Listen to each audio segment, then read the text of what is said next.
Welcome to this week's episode of It's All Fun and Games, the official Gamezo podcast. I am your host, Dan, joined by Ross. The dynamic duo is here. It sounds like it might be the last time you see the dynamic duo in these factions. But if we do decide to go out on our shields, we're going out on our shields on fire. So let's do this, Ross. What's going on, buddy?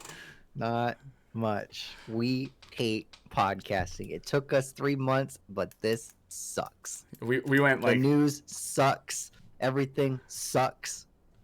I think that's the key, is that when we started doing this podcast, the news was flowing. We had like COVID, things were canceled, the new releases were coming out, speculation, whatever. And then now, and we started out on this path to become kind of like the sports center of gaming news, right? You just go down, we do our different thing, and then we kind of do our first take thing on the main topic, and then we go back to like our sports center thing. And if you don't watch sports or have access to ESPN, you're probably confused right now. But basically, Sports Center is they go line item by line item through the news and give their opinion and talk about the facts, and then first take is where Ross and I, that's where Ross and I yell at each other and you listen to me, Ross. I've been covering video games for 1 year now. Okay? I know in all my time, I've never seen anything like this. And then we go back to kind of the news. So, but the problem is when the news is not the news, when the news is streamer XYZ decides they're going to be a better person, or the news is that we're getting a sneak peek into Nintendo Land, there's honestly nothing to talk about there. Yeah, it's just none of it is interesting. So I don't want to talk about XYZ game got a remake that we don't care about. It's rough, man. If you go back and you listen to half the topics on the podcast, it's like, here's the news and moving on. And then we always end up spending a lot of time around like one or two actual meaty topics. Then we do the esports section where it's like stuff we don't care about.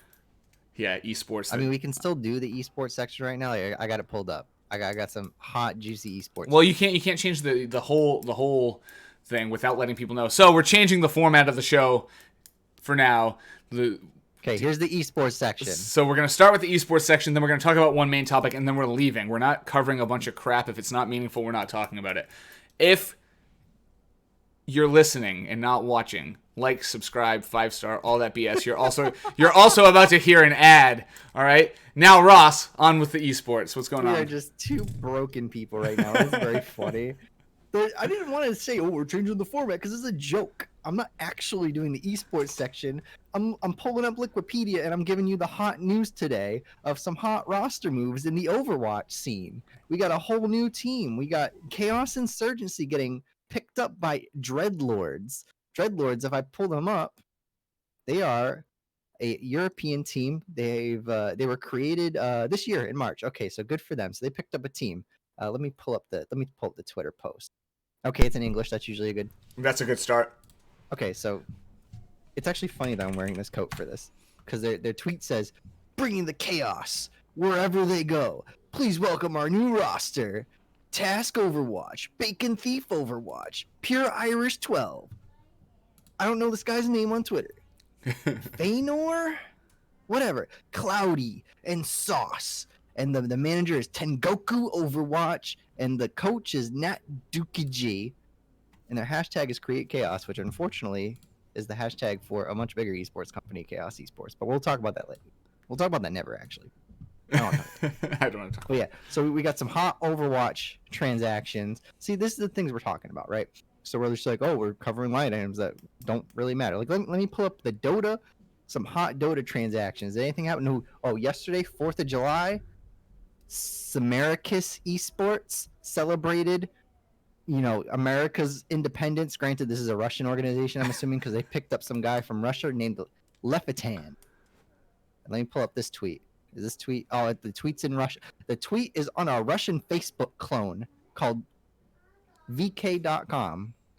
That's great. Okay, you know what? I should probably get off this website before I get like a Trojan or something. I know. Everybody, see, like who cares about this stuff? Like, I'm trying to make a point to y'all.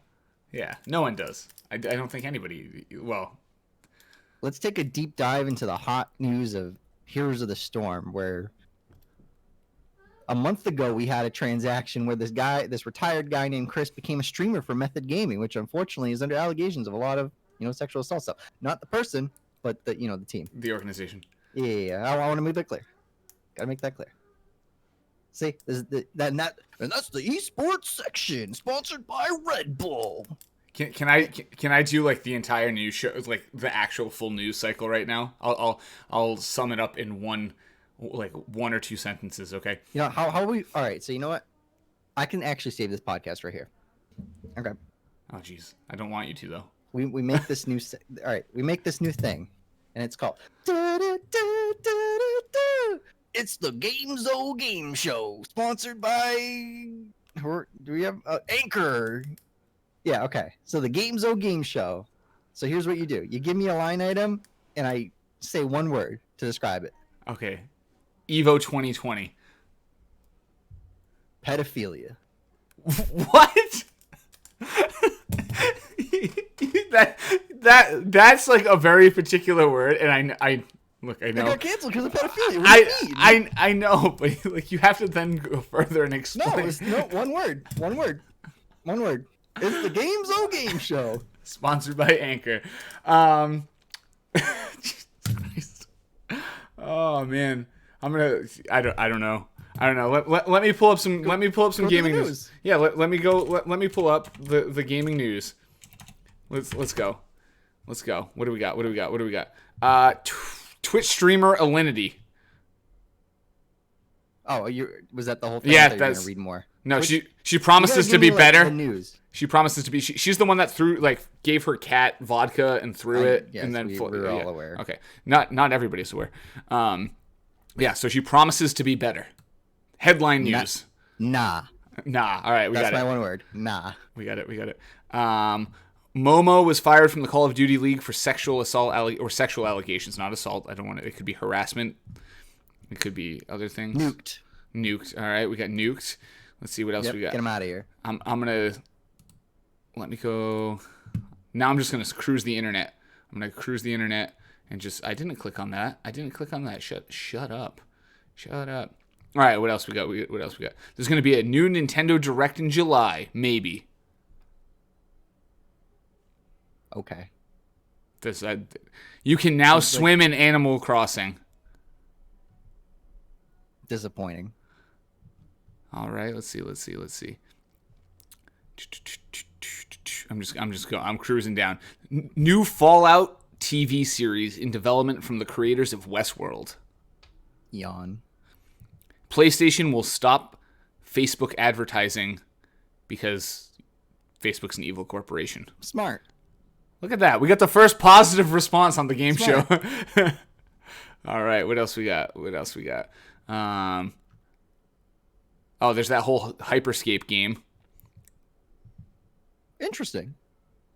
It's pretty interesting. Let's see. I've watched it. It's pretty cool. I know I'm breaking the rules and doing a lot more words, but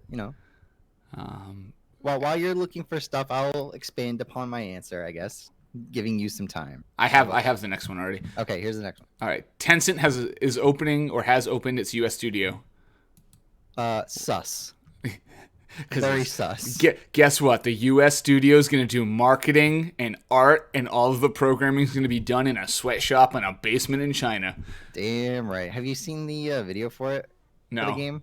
It's just a Cyberpunk ripoff. Oh, good. Makes sense.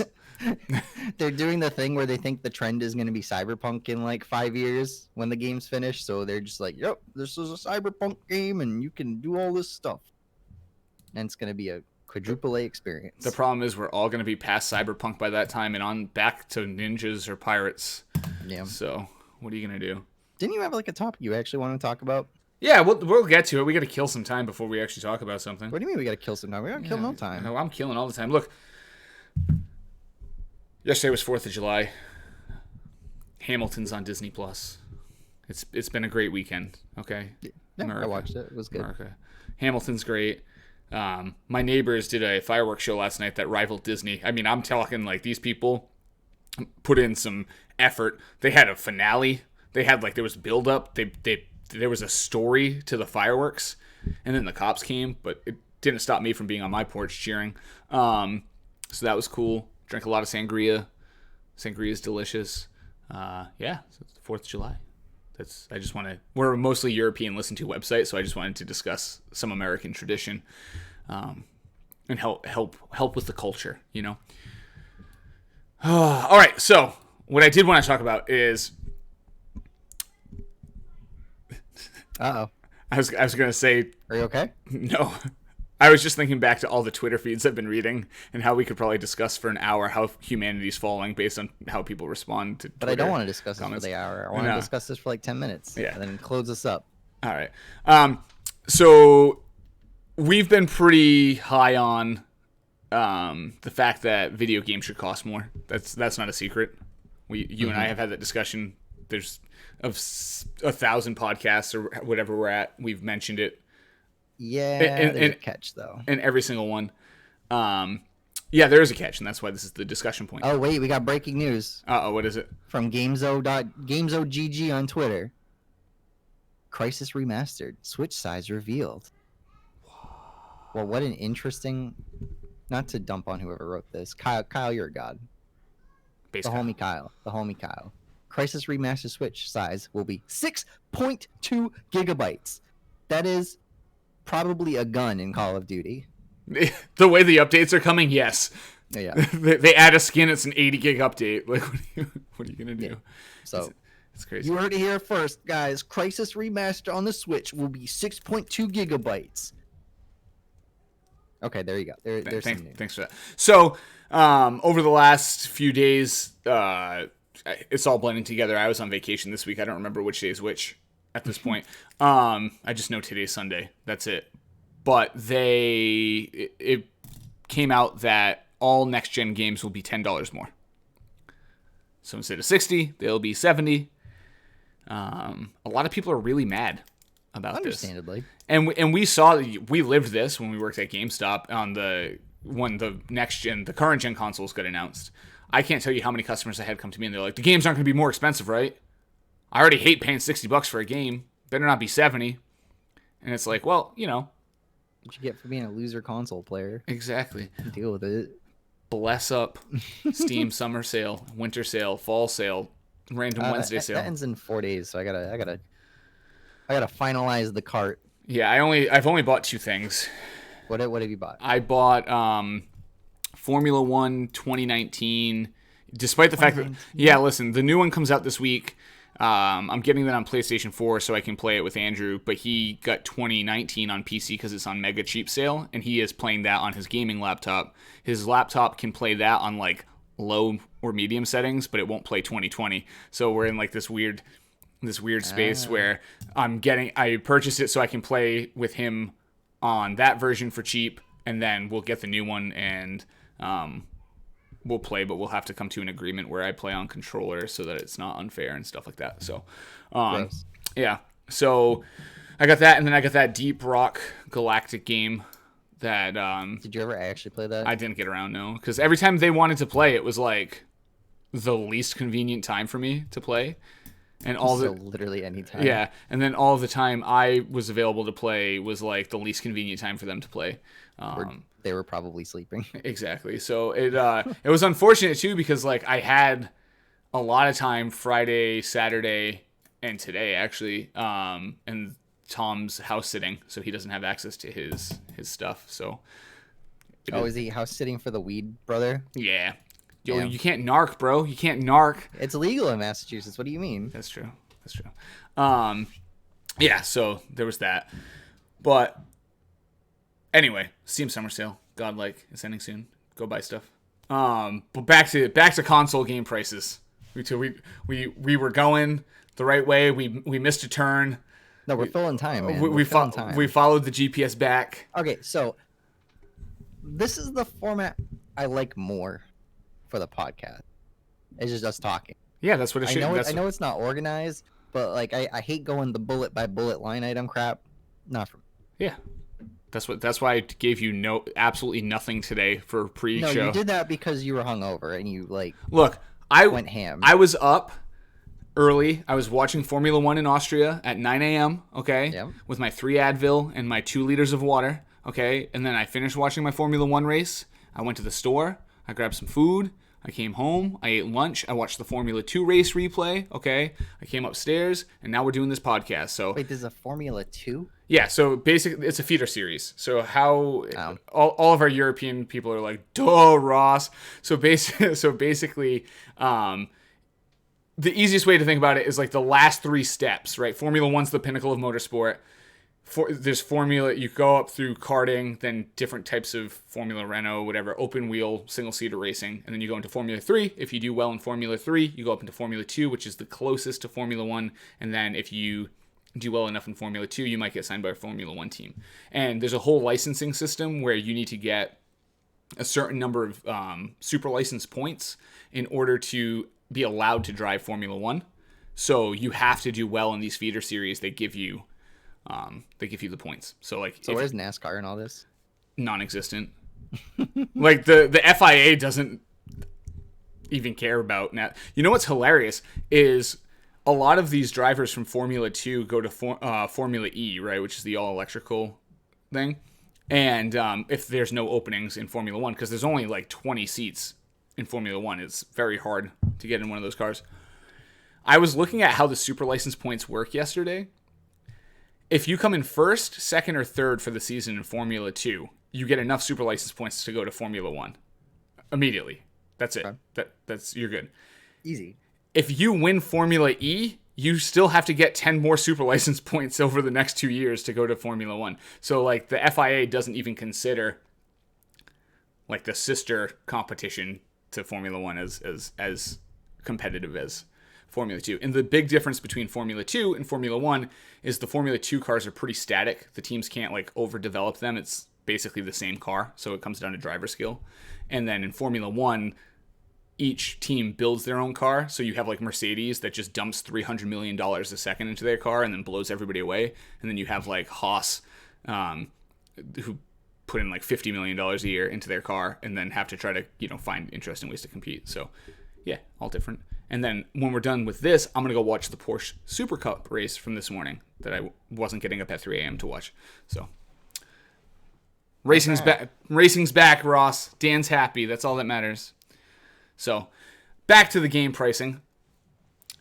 So, so people are mad. And like you said, understandably, because I think I know what your caveat is. And we've said this before, right? Like if you gave me the Final Fantasy VII remake, something done that well, like I'm happy. I'll give you $100. Give you 120. I don't care if it's that good.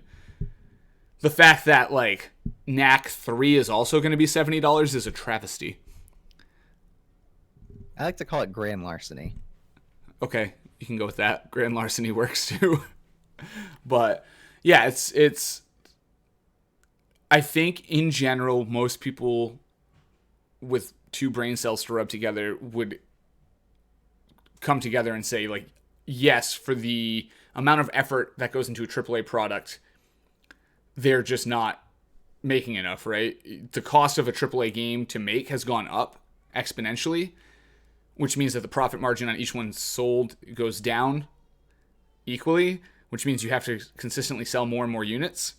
Mm-hmm. And the problem with having to sell more and more units is you don't take any risks and make really interesting or fun games. You get Call of Duty, Call of Duty, Call of Duty, Call of Duty, because that's what's safe and that's what sells enough units to be profitable.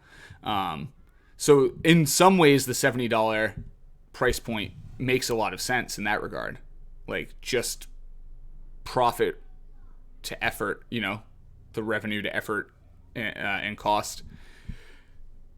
It's just, a little bit higher. It's off, right? It's off right now. Like it just is. And then you got to think like there's the retailer takes their cut. If there's a retailer in between, the eShop publisher takes it. Yeah. Publisher takes a cut. Like I forget what it was, but a brand new game was only like a $15 profit for a retailer. Right. And then, so you've got to think, okay, there's a distributor who got paid in the middle. There was a publisher who got paid in the middle. So, Cyberpunk 2077, yeah, you pay $60 for it at, GameStop or Walmart or Target or wherever you go. But the fact is that, CD Projekt Red maybe saw $20 of that on their end. And then all the middlemen took a chunk, and then the retailer takes about an equal chunk on the other side. So if you put it up to 70, and now you can start getting a little bit more, it helps. Yeah,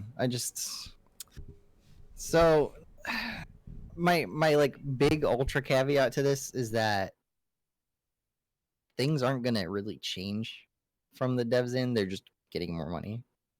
Now, the big example that people are mad about is NBA 2K21. Oh, dude, that graphic. Oh yeah, you saw the thing I retweeted. Okay, so my problem is that the games are still gonna be monetized the same exact way.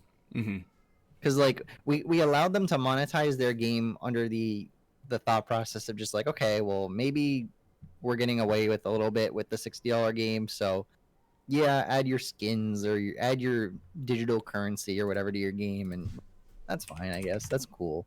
But now the games are going to be more expensive, and this stuff isn't just magically going to go away.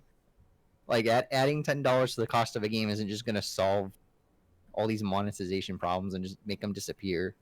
So for NBA 2, I want to pull this up. So I want to read this, right? I have the graphic in front of me. Okay, yeah, but I still want to read this. Yeah, okay. Oh, please do. So on top of this, by the way, the whole upgrade your game from PS4 to PS5 or whatever, you can only do that with the $100 version of this game. Yeah, that makes sense. You're shaking your head. Yeah. for the people listening to the podcast. Yeah. Theater of the mind. Yeah. So you buy the $60 game. Hey, you got to buy the $60 game again. But if you buy the Mamba Forever Edition, rest in peace, Mamba. Yeah, $100, and you get to upgrade it to the next gen. That's fine. So, here's what I hate about video games right now. There's a giant section in here, pre-order bonus. 5,000 VC virtual currency, 5,000 My Team points, 10 My Team promo packs. 1 pack delivered each week, so you're not getting all 10 of them like at once. 5 shoes for your shoe collection, 6 skill boosts, 3 Gatorade boosts, the Damian Lillard digital collection with Damian Lillard My Team free agent card, custom Damian Lillard My Player t-shirt, the Tissot Chrono XL NBA watch for your My Player. You also get, with the additional content with the Mamba, you get the... I gotta get this right, okay. Oh, you also get... Oh, no, this is just for the PS5 version. But you get the Zion Williams for whatever. That doesn't matter. That's the same thing. So also additional content for the $100 version. You get 100,000 VC. You get 100,000 VC 2K21 Mamba Forever Edition bonus. So I'm guessing... Oh, yeah, so that's for the next gen. So you get 100,000 on each console. You get 10,000 more My Team points. You get 10 My Team tokens, 40 My Team promo packs, 10 at launch, then 3 per week. A Sapphire Damian Lillard My Team card, a Sapphire Zion Williamson My Team card, 60 skill points. Like, I'm still like not even done with this. No, I'm reading along and I'm like getting confused. 60 skill boosts, 30 Gatorade boosts, 5 shoes for your shoe collection, a spray ground backpack, and then you also get the Kobe Bryant digital collection, which is 5 My Player shoes, 3 My Player jerseys, Black Mamba My Player uniform, Rookie Lakers My Team jersey, Black Mamba custom My Team jersey, Sapphire Kobe My Team card, Evos to Ruby, whatever that means, probably like upgrade it to whatever. Yeah. 5 My Team shoes, including 1 diamond. Okay. Literally all of these things are probably monetized in some way or another in the actual game. Oh, they are 100%. 100%, right? So that's awful. For context, the 100,000 is like $30, I think. So $100,000 digital currency is like $30 for context. At least that's what it was last year. I'm assuming it's the same because everything else is the same in this game. By the way. Yeah, it's just you sweat. Remember the video reveal? You just you sweat. The other one. But you sweat so much prettier in this one. But it's like we finally conquered loot boxes for the most part. But we still have this going on. we still have the sports games are horrible for this, where they have the my team stuff, and it's still gambling because you get the packs and the packs are random. So they're just loot boxes, but they're loot boxes in the form of like a card pack. Yeah, it's funny. I was just we were talking about the Formula 1 2020 game, and there's a bunch of features that are super exciting in it. They're growing it out and doing all this cool stuff. But one of the things that scared me a little bit on that game is they were like, and a new podium pass. And so they're basically taking the concept of a battle pass and jamming it in there. And so you get the podium pass, and then you unlock different helmets or suits or car liveries or podium celebrations, all based on how you do, on that podium pass progression. And I'm like, all this other games monetize that. There's the free battle pass, but if you buy the season battle pass, you get way better stuff. And I'm like, stop this crap creeping into the stuff I like. I don't mind paying for DLC. In all fairness, the battle pass is probably the best way that we've seen people add like DLC to their game. I agree. 100%. I agree. I'm old school. I just want DLC, right? I play Assetto Corsa Competizione. They're like, hey, we're coming out with a bunch of new GT4 cars. It'll be $15. You get all the cars. I'm like, thank you. And then when they come out with a new track pack, $15. Thank you. Like, yeah. I don't want to have to like, ooh, that helmet's cool. How did you get that? Well, if you did the Season 2 Battle Pass and you paid for it and you did it in under 30 hours, then you get that helmet. But then you also have, it's like... But I agree. I agree that frustration with that. The battle passes do make the most sense. I never, I don't think I ever like cared. You know what I mean? Like, yeah. I always did the free battle passes, and then I'd get to the, I'd get what I get, and it was nice. It was like getting rewards as you go, and that is probably the best incentivized way to keep people playing your game. It's like, hey, you want getting a reward to play the game. Yeah, you want all this stuff. So I get that. I think it's smart. I just I want to do away with all of it, I just want my games and my DLC. But I also don't want them to do what Capcom does and put the content on the CD and then lock it. They did that once. Yeah, well, that once is enough for us. They did that once. Or purposely holding back content so they can monetize it later and whatnot. And like you said, you become hopeful that the extra $10 a game allows them to put that in there, right? Instead of trying to monetize it later. But, again, it comes down to how greedy is the studio? What cut are they already getting? Because if, the DLC is basically like a 50-50 split with whoever's selling it. Yeah. And then they're probably losing 10 or 20% from a digital store. So they're getting almost 100% profit in selling it through PlayStation Store, Xbox. So that's just more profitable than if you do go the same way and you say on a $60 game, just for simplistic sake,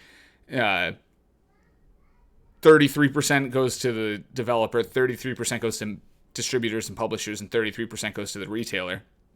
All right, that's kind of the traditional model. $10 extra just is $3 extra.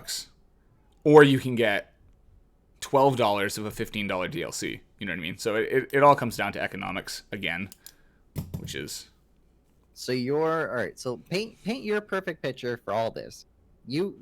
For your karting game or whatever you're making, how are you going to monetize it? I'm not. Okay, well... All right, let me change the question. Okay, if you're NBA 2K21, what would you do in substitution for this entire flow chart of just all this crap? Okay, so first off, do away with 90% of this flow chart thing. Just whatever's on it, just get rid of it.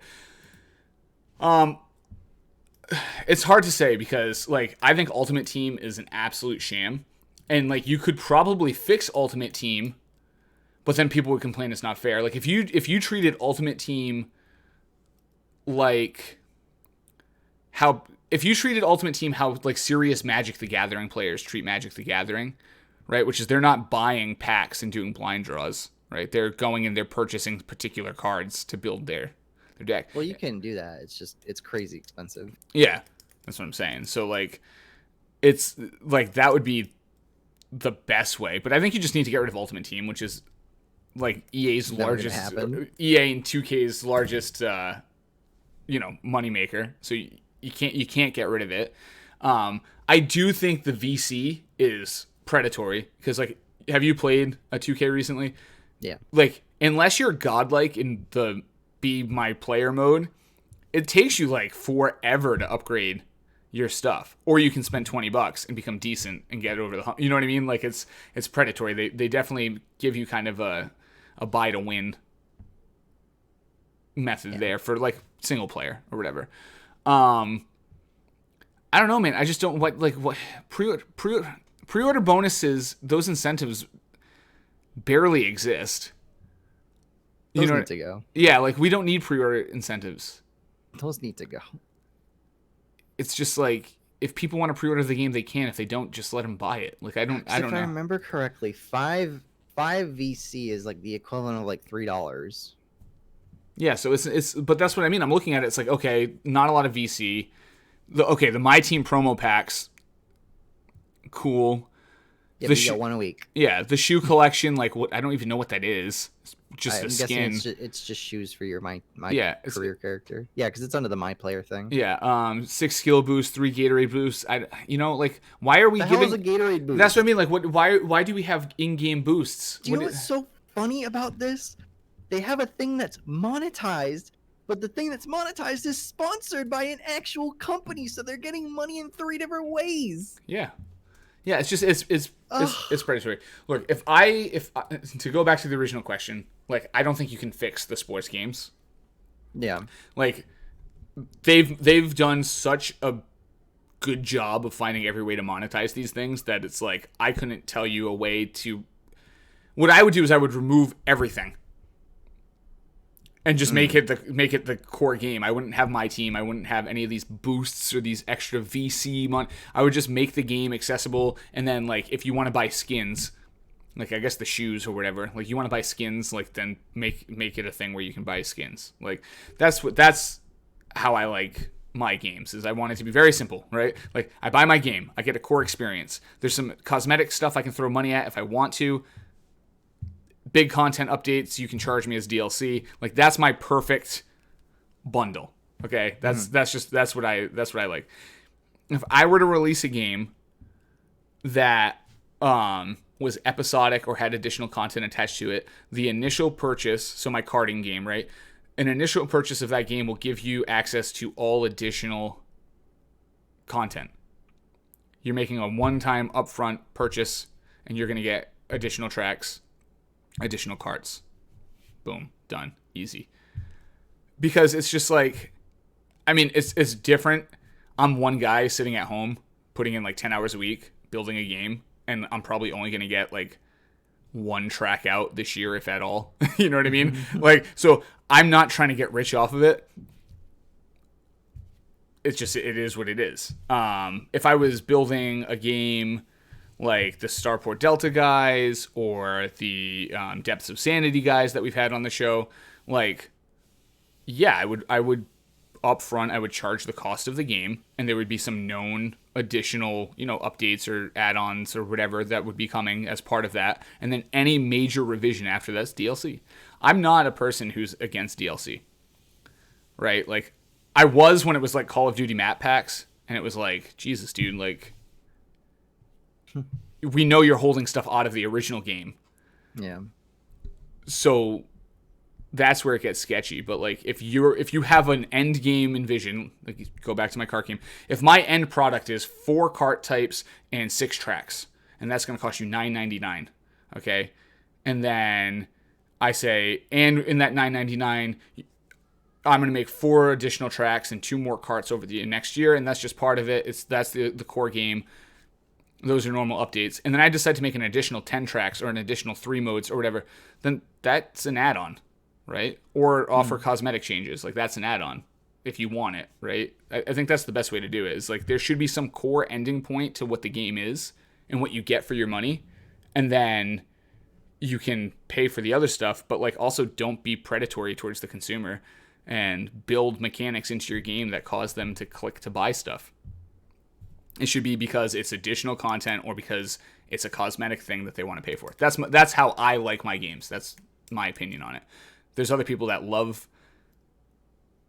whatever, buying the VC and make 100 skill players, and they love my team, and that's what they do. It's instead of doing trading cards, they do my team. Like, okay, that's why it's hard for me to sit back and say remove that. It is predatory. It is gambling, right? You're just throwing money at these packs, getting that little endorphin rush to open them. But it's hard to fight against the argument that if we wanted to go play Magic the Gathering today, we wouldn't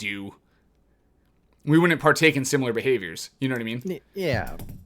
But I feel like once you get to endgame in my team and stuff like that, I feel like you've figured out a way to like game it to where you're making enough of the in-game money so you're not buying stuff constantly.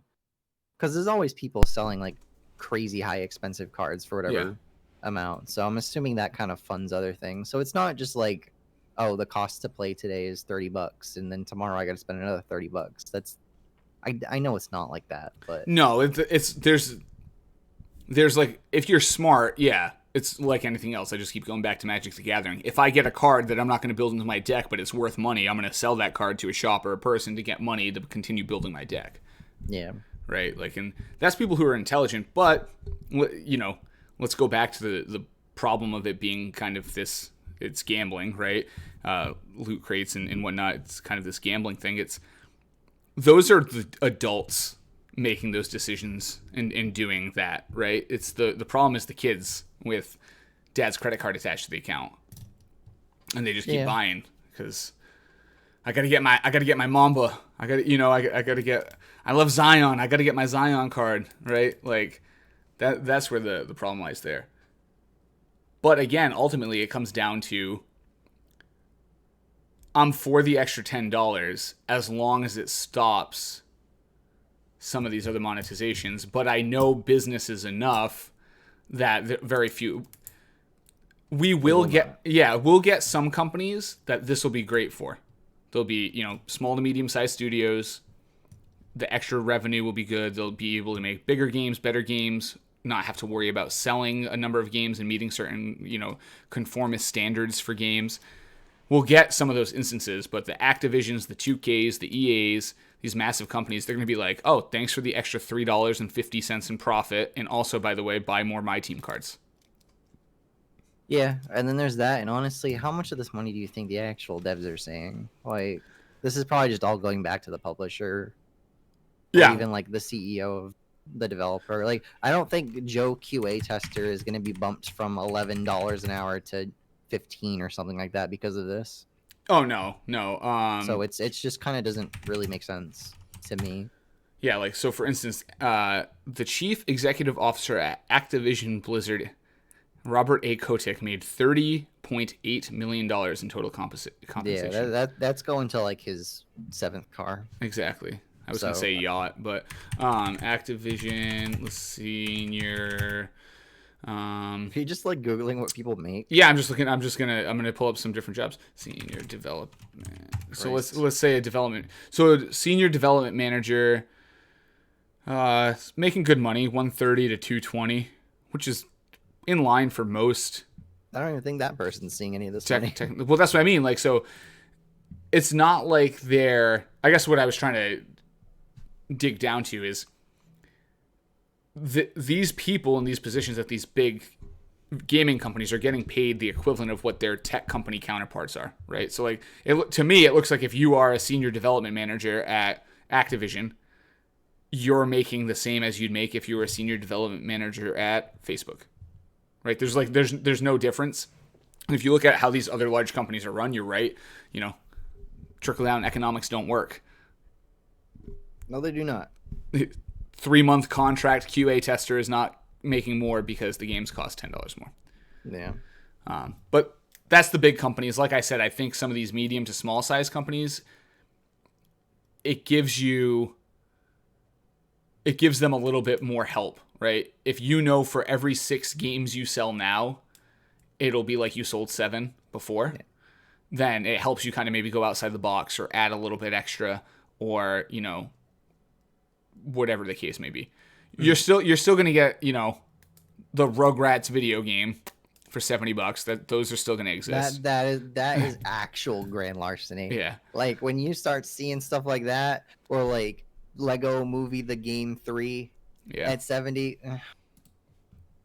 That's gonna be a funny adjustment. Honestly, it's gonna be seeing those games come out and seeing them at 60. Like, because I'm gonna assume a lot of those games are still gonna be at like a $10 reduced price point, like they usually are. You know, a lot of those movie games and TV show based games, they're usually like, oh, we're $10 less because it's a kids game, so it's not, you know, whatever. But it's gonna be funny seeing them at 60 instead of 70. Let me pull up younggamestop.com. Oh, rip. Right. Let's go through some video games for, let's just say PS4 for the hell of it. Video games. Why do I gotta click on 20 different things? Okay, so release date, newest to oldest. Okay, there we go. Oh, why is it giving me all the stuff that hasn't come out yet? Yeah, because it always, you have to like check an additional box. Do I? Okay. Yeah, on your filters, you have to. Availability. Oh no, that's not available now. Okay, that's what I want. Persona 5 Royal is only $40 right now. Yeah, I've already played it. I don't feel like playing the.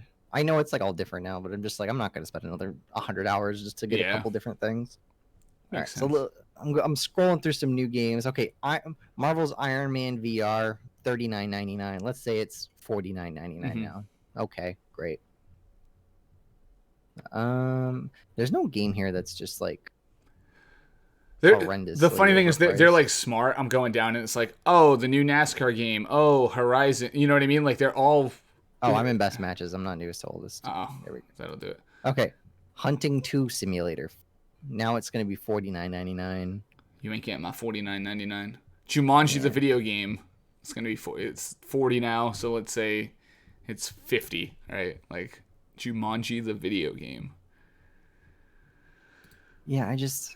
What else? Snow Runner, $49.99. Man Eater. Okay, that's the game you like. I do like it, but it was already like the thing.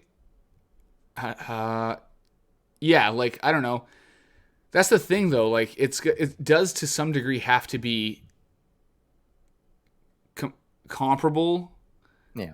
To like the max price game. So like right now I feel like Man Eater's a very good priced game at $40 because the max price game is 60.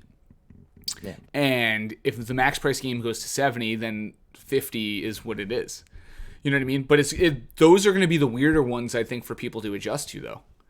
Right? Because I'm so conditioned to be like in my mind, right? A good game that's maybe not AAA is like a $40 game. And it's been like that in my head for a long, long time.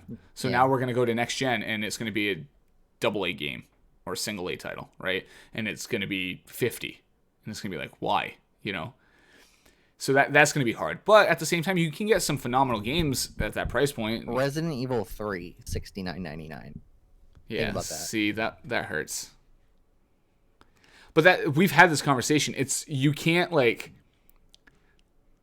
Unless, and we joked about this, unless you have like an ESRB style body that like looks at the quality of game for the price point and like sets the prices, there's nothing you can do here.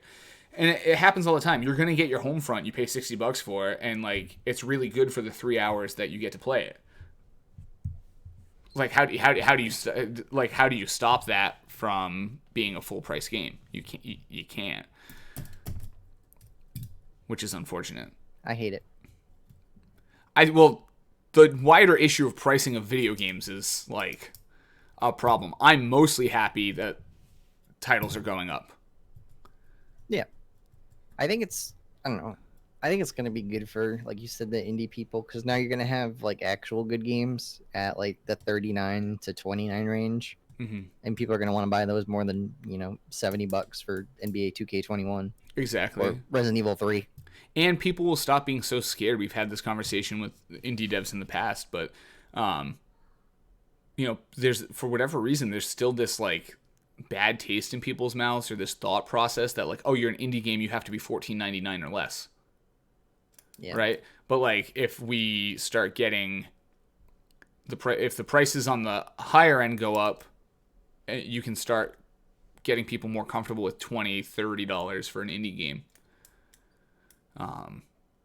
And a lot of those times, and again, indie games, I love them because you're not forced to fit in the box. You don't have to come up with your little spreadsheet to tell everybody what version you buy and what you get and all the microtransactions you're going to jam in there. It's your game. You release it, you know, you do what you want with it, and then people either buy it or they don't. And, you know, you just got to price it right so that you're profitable and you can go make the next one.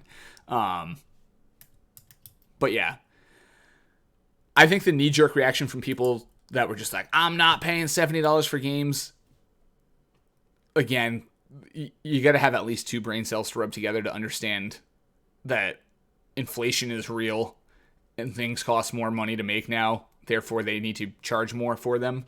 And again, as much as these people who are actually doing the work on the game aren't going to see that extra $3.50 per unit, the fact is the salaries in the tech space, that's a whole different can of worms to open up. But like the salaries in the tech space, depending where you are and how good you are, they're either very inflated or they're starting to come down and normalize because a large number of people are starting to work their way into the field now. It's kind of like the new become a mechanical engineer thing.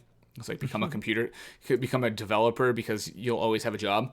But like gone are the days of coming out of college as a developer making 75, 85K, right? I'm seeing things now. It's like, yeah, we guarantee you a position making $60,000 a year when you're done with our computer development program. So like, it's like anything else. The more people that fill into the space, the larger the market of people, you can do that. But then you look at companies like Activision, and they're paying, you know, top tech company money. So it is more expensive for them to build a team. It is what it is. So I'm for it. There's so many sides to it. So let me give you an example. Please don't. All right. So I am a huge fan of Castlevania. Very big fan.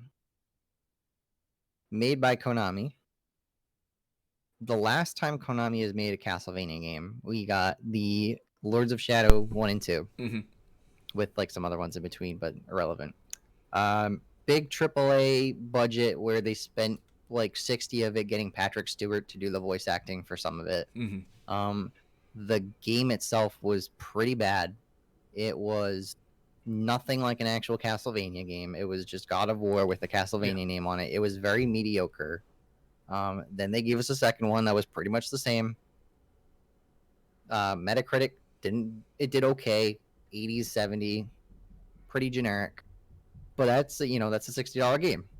And then we have Bloodstained Ritual of the Night, made by what's his face, Igarashi.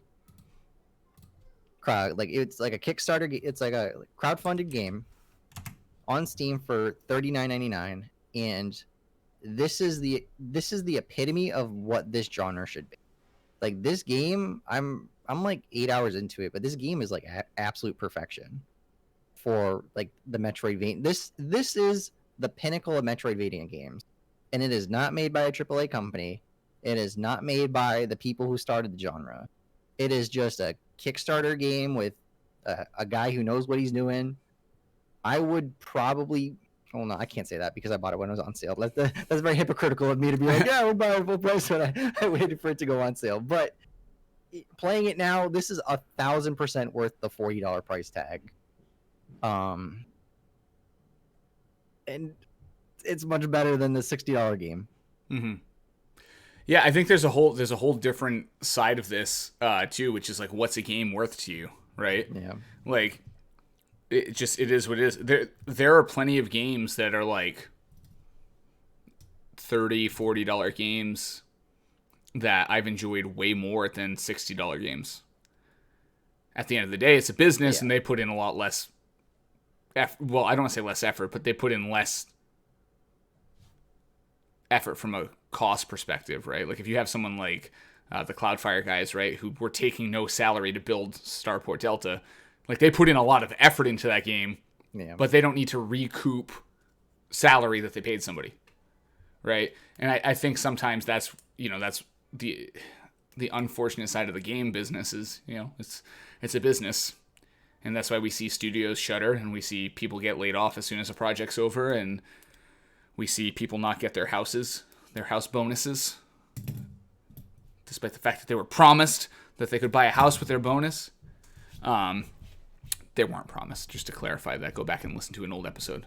Comments were made, like people have bought houses with their bonuses. That does not talk about the Borderlands 3 people. That clarification. That does not equate. Statements like that do not equate to. All right, so let's just you get a house. Let's just put this all into like one sentence. The past like 40 minutes, right? It's just, yeah, we get it. We're definitely willing to pay $70 for a game, but we don't really trust you to make a $70 game.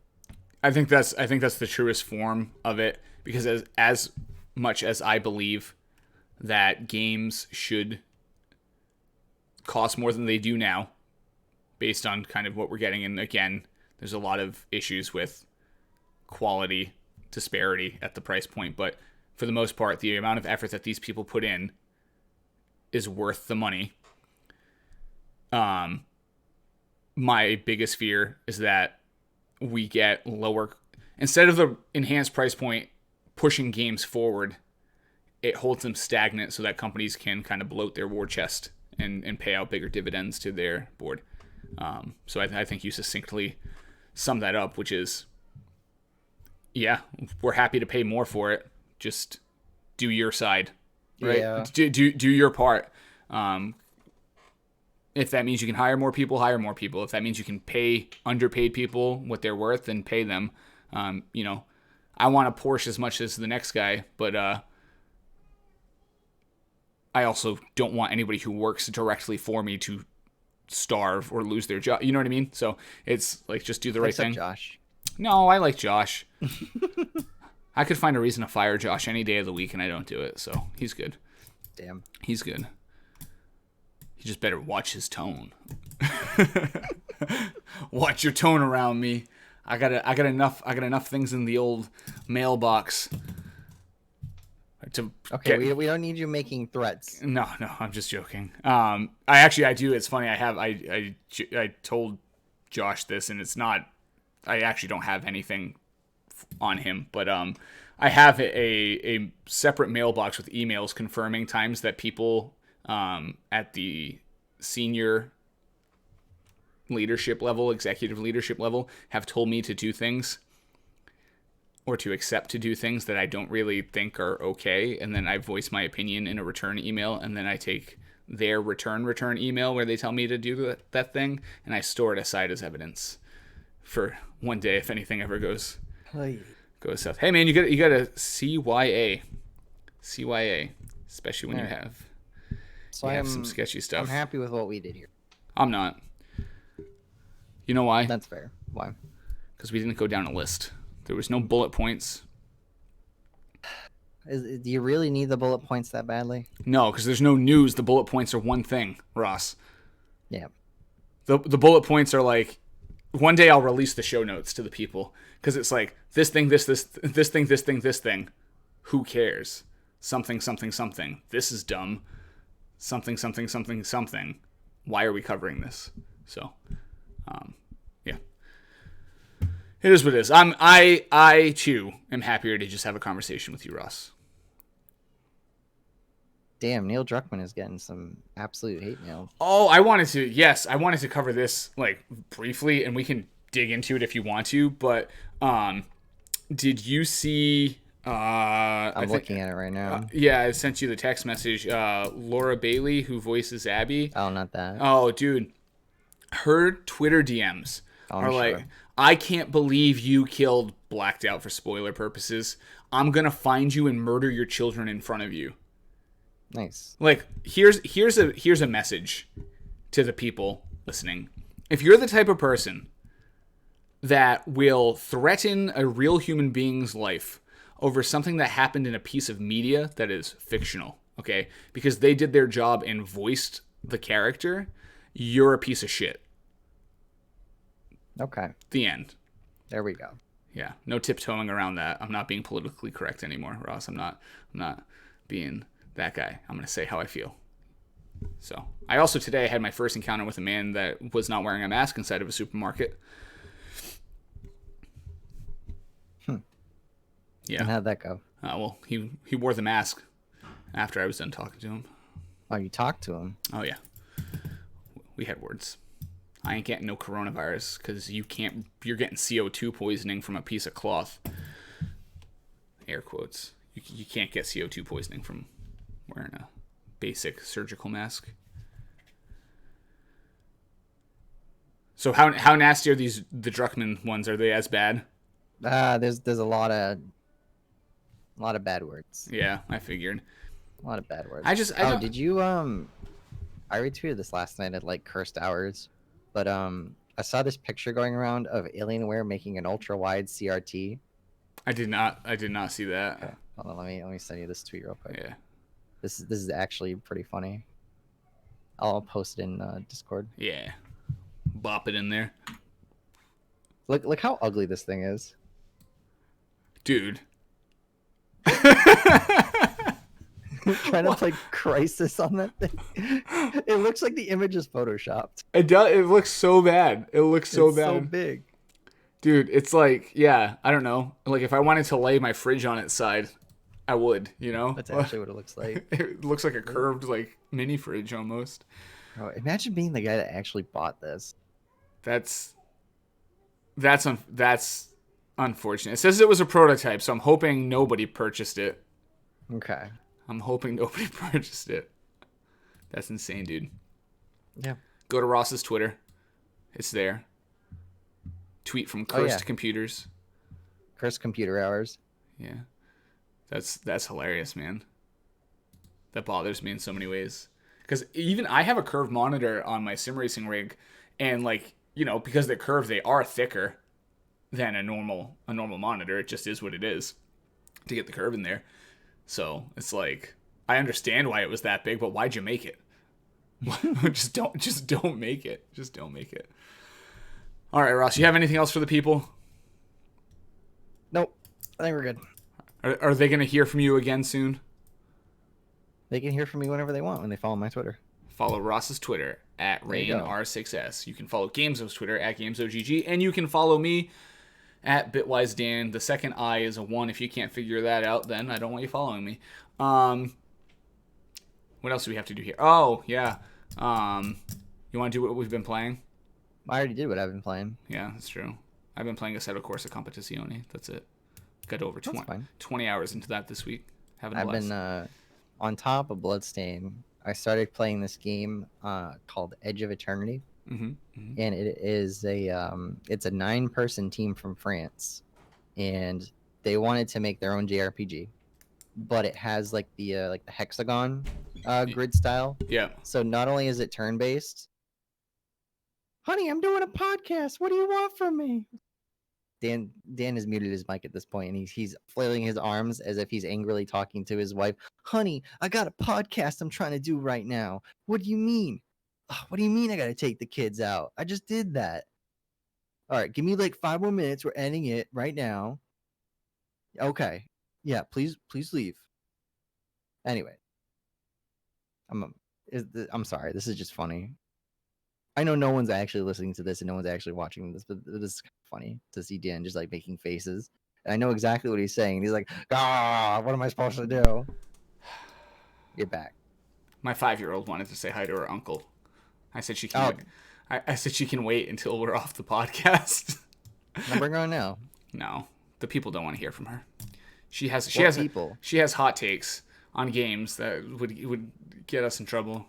Okay, well, anyways. Like she thinks Trackmania is the greatest game ever made. Oh, I think it's the greatest game ever made. That thing's cool. I love watching that. It's the only game she'll play, and she's the only racing game I care about. She's getting kind of good at it. Actually, she can do pretty well on.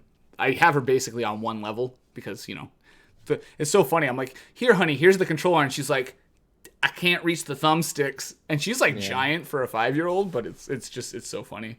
But yeah, anyway, so it's a JRPG. It has hexagons. Yeah, so it's like the Civilization board or whatever. So like when you're in a battle, you have people controlling like each hexagon or whatever. So like you have to move to these spaces and then like attack stuff. and then enemies will do things like target hexagons, and they'll move around, and you can have people in the same square and they do stuff, and it's pretty cool. But the funny thing is, it's of course, it's an early access game because what's game on Steam isn't. Yeah. Sure. So you know how the achievements work on Steam, and it says like, oh, X amount of people have done this that have owned the game. Okay, so I played an hour of it, and the very first, no, it's the second actual fight you get into, which is probably 10 minutes into the game, 12% of people have got that achievement. So by that point, like 90% of the people playing the game have quit, because it is very there is some jank to it. It is very scuffed. The animations are kind of like the Mass Effect Andromeda. Oh no. Where it's just like, ooh, I don't know, man. It sucks because I know what it wants to be is a really good game, but it's not there at all right now. It happens, man. Like, that's the thing. You can conceptualize the most fun game in the world in your head. Yeah. But if you can't get your stuff to do what's in, it's like art, right? Anybody can think of the most beautiful picture in the world, but I can't draw it. I'm just not an artist. So it's the same thing with the game. You can have like all these really cool mechanics, and maybe you're not that good of a programmer, or maybe, you know, it's the first game you've made, or you're a small team, so you can't fully realize all of the different features and mechanics you want. Or you can, but you're working on one piece of stuff, I'm working on another piece, and then at the end of the day, we just kind of elastic band the two together and hope it works. And yeah. In other news, game dev's hard. Yeah. Who would have known? Oh no, I only have 2 achievements. Okay, yeah. So, so one of them is the first boss fight, which is like 10 minutes into the game. It's 12%, and then to clear like the tutorial area, essentially 8.3%. Damn, we're dropping 4% each 10 minutes of the game. 8% of the people have actually played more than an hour. Damn. That have bought this game, so that's kind of rough. Yeah. So at like before the first boss, they kill off one of the characters that you're with, and she just gets like absolutely impaled. Well, it's during the first boss fight. She gets like absolutely like impaled by the boss, and the animation is just kind of like comical and funny. So I just started like laughing uncontrollably. I thought it was funny.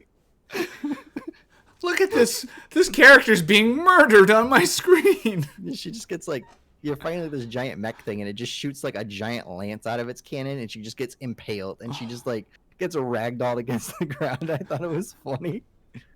Oh, you're a horrible person. And there's no blood, so we're just like, oh no, that's the worst. It's all good. And then they kill off another character, and I'm like, who are you? What was your name again? Oh, that's the worst when they kill a character and you're like, oh, they were still with us? That's, oh, okay. Yeah, it was like the girlfriend character, and they killed her off within the first hour, and I'm just like, okay, bye. Good, no needs. In all fairness, Xenoblade does that too, but she comes back. Spoiler. Dun dun. Yeah, I don't know. It's Edge of Eternity. It's pretty good. The music's really good. The music is probably like the one like not early access thing about it. Music's awesome. Love it. That happens sometimes. It's funny. It's funny. I was filling out the survey. I was like, whoever's doing the music, they're crushing it. Keep them, please. Everything else, I don't know. Oh, we already fired them. Shit. You know. Yeah, but I'm gonna play through it. So my mindset when I play these games now is just like pretend it's a PS2 game, and then maybe like the jank and the weird stuff. Like the main character's like hair is in different layers, and sometimes some of the layers like disappear in cutscenes, and he's like losing his bangs, and they come back 2 seconds later, and I'm just like, ugh. It's rough, man. Oh, Cooking Simulator's on sale. Oh, is it? Yeah. Didn't you buy that? No. You never bought? I thought we were supposed to play that. We were, but then coronavirus hit, and I wasn't going to spend money on a game that I couldn't play. I mean, we could have. Oh, $13.99. Could have parseced it. I guess. Could. Planet Zoo. We could play this together. Well, no, it's lift single off. player, but yeah. What else? I'm going down and just seeing if there's anything that pops up that I'm like, oh, I've been meaning to play that.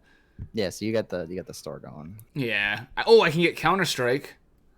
Bro, the 3 top sellers are Destiny 2 free to play, Counter-Strike free to play, Dota 2 free to play. Counter-Strike goes free to play. Yeah. What? Yeah. I've definitely paid money for that game. Are you sure?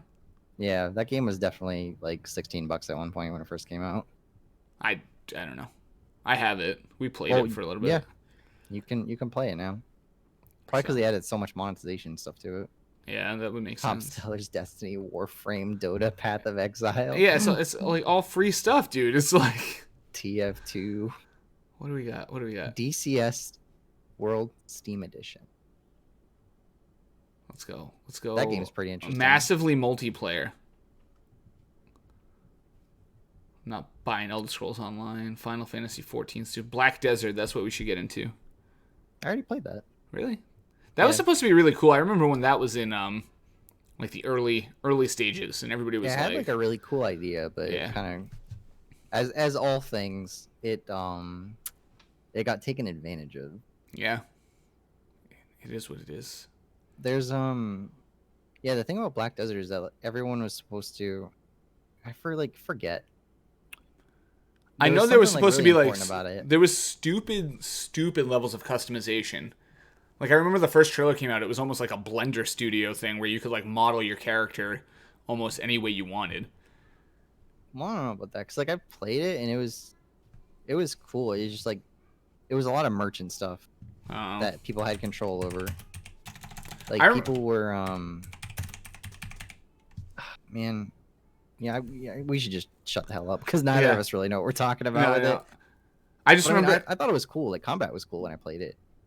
Yeah, all I know is when the first trailer came out, a friend told me about it, and it was like the level of character customization was supposed to be ridiculous. That's all I remember from that game. There was that game, I think it was called Vanguard or something like that when we were in high school, and I remember almost buying it at Best Buy. You know, it was in one of the little plastic things, and its whole selling point was players control the economy and the government, and like basically players chose the rules of different towns, and like you could vote, and the game died.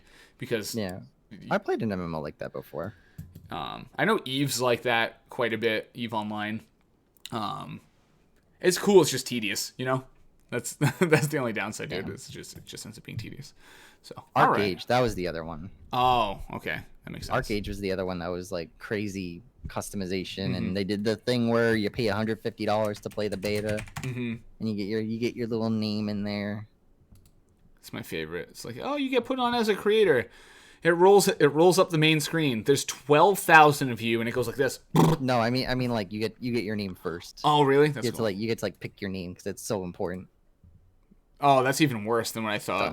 I thought it was like a supporter thing, which I think that is one thing I think games do pretty cool. And that Deep Rock Galactic has it as a DLC. It's called like a supporter pack, and they're like, look, you get some cosmetic stuff. And, you know, a badge next to your name. This is 100% if you just want to help support the future development and, you know, building of the game. It's like, oh, okay, so now you're giving people an option to support you. It's not a donate. They do get something out of it, you know. And if they want to see future improvements to the game, then they can support that. See, that's another type, going full circle here. That's the type of support mechanic and DLC mechanic I can get behind. I can't get behind pay us a bunch of money so no one takes Bitwise Dan. That's well, the Bitwise Dan's gonna be taken by the time you get there. It's all good because I'm the Bit One sedan. That's all. That one's gonna be taken too. Yeah, probably. I'll underscore add a period somewhere. It's all good. Yeah. All right, Ross. It's been cool. It's been a good one. It's the 5th of July. It's the 5th of July. I go back to work tomorrow. Unfortunate. It is unfortunate. So, mash the like button, 5-star, leave a review. We love you guys. We'll see you next week, maybe.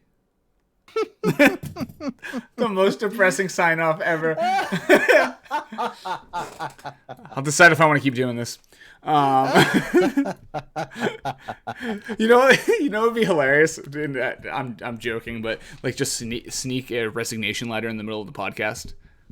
See if Paul recognizes. Just like, and this was my 2-week notice. I'm retiring from the great game of podcasting. I'm not though. I do my other podcast, and oh no, I'm talking about me. No, I'm gonna have you come on. I'm gonna have you come on Direct Drive. You talk sim racing. You can talk driving. You can be like, all right, so does the pedal on the right still control the gas? Is that a thing that happens in these games? And I'll be like, yes. And that can be the whole conversation. It'll be awesome. So, all right. We're out. Phase up. Phase 1. Did they? Oh yeah. They won on the 2nd. So it's phase up. I think they play today. Let me double check. Oh, they're playing. Wait a second. They're playing right now in the Brasileiro 2020 Stage 1. All right, phase up. Let's go. No, hold on. Or are they close losing? this thing yet? We'll see. Oh no, they're just talking. The game hasn't started yet. It's about to start. My man Ratalia speaking in Portuguese. I don't know what the hell he's saying.